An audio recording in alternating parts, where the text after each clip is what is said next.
72nd day, second video. We're in the chronological survey, and before I get into this, well, no, I'll think of it. I think I'll think of it right here. I hope. Just to show you where these notes are, if you set up your notes.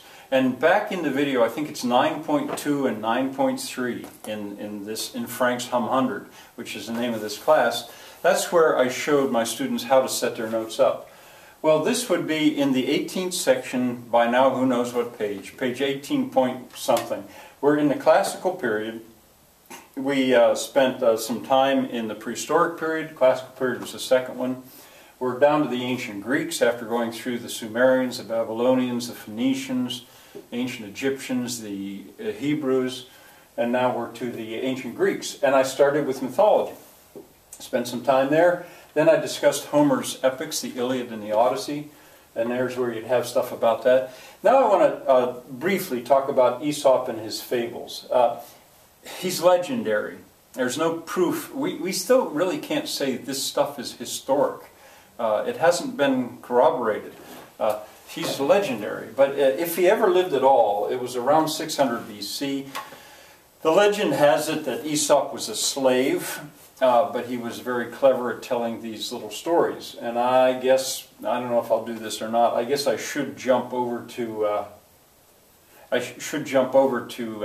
genres mentioned in class, or genres, and write down a fable. A fable is a very short, in his case, some very short stories, often with talking animals, and they often have a moral at the end. I just remembered what I was going to say about Homer. I had Syracuse was wrong. The city that Odysseus was going back to was Ithaca, or not city. I shouldn't say city. It's an island. I get them mixed up because in New York State, there's Syracuse, New York, and there's Ithaca, New York, and cities up there named after them, and I get them mixed up. All right, back to Aesop's fables. There are at least 100. I never actually sat and counted them, and they're really neat.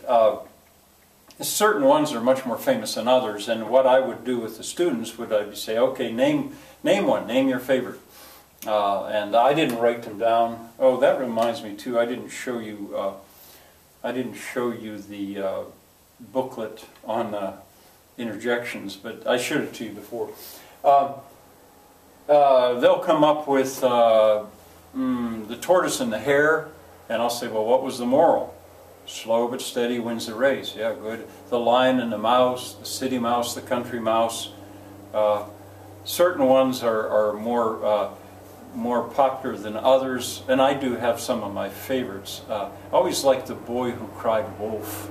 I like that one. Some people don't realize what's going by now, tractor areas. Some people don't realize that's an Aesop's fable. Well, it is, and so all over the world these things are treasured. This doesn't just belong to the English-speaking world, not by any means. The Boy Who Cried Wolf, one of my favorites. And I was thinking to myself, I should pay more attention to it probably than I do. It's The Sun and the North Wind. That story about how they made a bet to see who could get that coat off a guy. And the more the north wind blew, the tighter he pulled it. And the sun just smiled on him, warmed him right up. He took the coat off. And you know, the moral of that is sometimes you can get things done by being nice instead of just being forceful. And I think to myself, I probably should take that more to heart. But anyway, there's a lot of them. They're short. I like to tell my students, every household ought to have a copy of Aesop's Fables.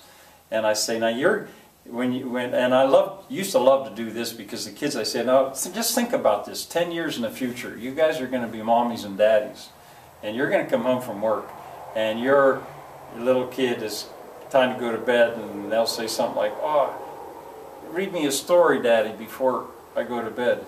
And you're so tired you can hardly keep your eyes open, so you read a story, and it's so hard. But I was saying, well, if you had Aesop's Fables, you could read them a story, and that would only take like 30 seconds or a minute, and say, there you go, kid, I read your story, and they go to sleep. Oh, Daddy, that was too short.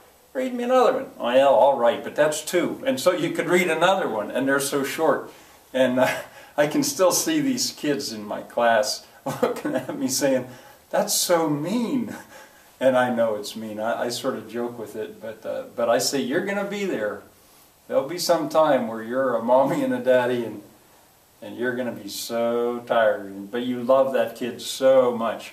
A fond memory. All right, anyway, let's jump. I don't think I dealt with this, and I should have, and now I don't want any more time to go by.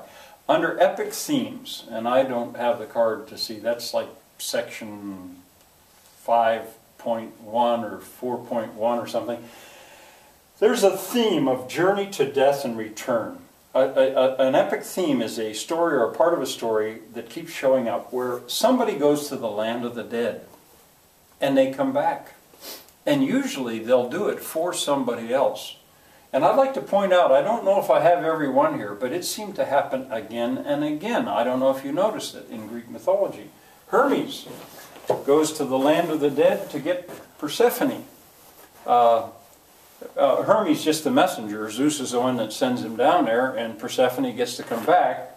Unfortunately, that's why I'm in my overalls here. She's down there now because she's ate those pomegranate seeds. Hercules goes there for Alcestis. Now, I didn't tell you that story, but sometimes the kids will know. Who do they think Hercules goes there for? I can't think what the character's name is, but in the animated movie Hercules, I just can't think of what the character's name is. But there is a Greek myth where Hercules goes down there for Alcestis. Perseus went to the land of the dead for Andromeda. He had to get the head of Medusa. That was in Clash of the Titans. Orpheus went to the land of the dead to use his music to try to get Eurydice back. And this is the only one, I like to point this out, this is the only one that I know of people who seriously believe this. And perhaps 1 billion people or more seriously believe this. That Jesus made that land a journey to the land of the dead. And why did he do it? He did it for Christians. And I don't mean to say that this is a myth necessarily, but no, certainly not. But I like to point out that the story is that same epic theme. It's just that there's a world of difference here because Christians seriously believe this.